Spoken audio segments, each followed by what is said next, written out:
A horrifying monster movie had no chance against Toy Story 3, especially not this monster movie. Here's why Splice was never going to be the next big horror franchise. Director Vincenzo Natali has shown a knack for being tuned into the zeitgeist when it comes to horror and sci-fi. His 1997 feature film debut, Cube, preceded the Saw franchise by pitting strangers against sadistic traps meant to test their wits and will to live. His second film, 2002's Cypher, features the same paranoid atmosphere and cyberpunk noir aesthetics as The Matrix and other sci-fi thrillers from the same time. Even when he shifted to working in TV, Natali found himself directing trailblazing genre series like Hannibal and Westworld. However, Natali's 2010 film Splice didn't fare quite so well. The movie was picked up by The Matrix producer Joel Silver and Warner Brothers at the Sundance Film Festival in 2010. The pair had high hopes for Natali's mid-budget sci-fi horror movie, with reports at the time claiming they thought they'd found the next Paranormal Activity. But in spite of its positive reviews and heavy marketing push, Splice failed to make much of an impression on the movie-going masses. Adrien Brody and Sarah Polley star in Splice as a pair of geneticists who decide to throw caution to the wind and splice together different types of animal DNA to create a human-animal hybrid. Their creation, Adrien, is a rapidly developing human-like creature that has gills, retractable wings, a large tail with a stinger, and other traits that make it very dangerous.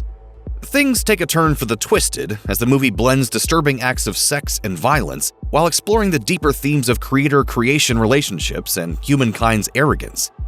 Human cloning is illegal. This won't be human. Unsurprisingly, Guillermo del Toro was attracted to this Frankenstein-style tale early on and served as an executive producer. In fact, the relevancy of Splice wasn't lost on anyone, with Roger Ebert writing in his review, "Well-timed to open soon after genome pioneer Craig Venter's announcement of a self-replicating cell, here's a halfway serious science fiction movie about two researchers who slip some human DNA into a cloning experiment."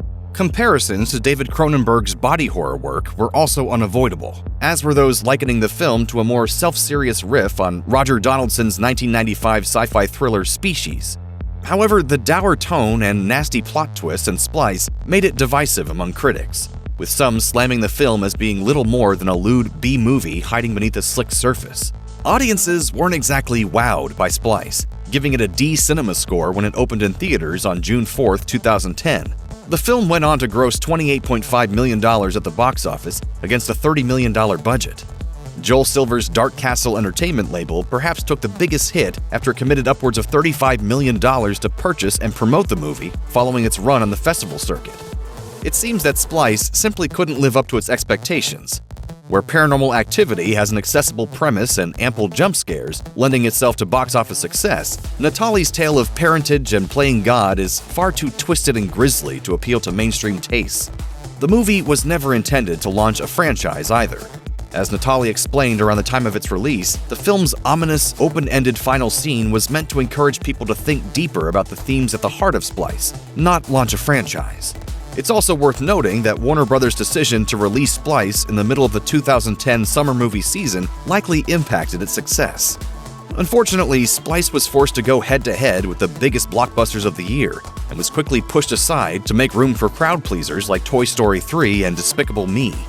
As for Natali, Splice bombing wasn't necessarily bad for the director's career. Near the time of the film's release, Natali was linked to some major studio projects.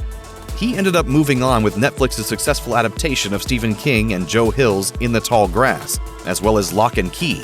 Essentially, the streaming revolution has afforded Natali more freedom to continue telling the creepy and unsettling stories he's always been most drawn to, which can only be a good thing.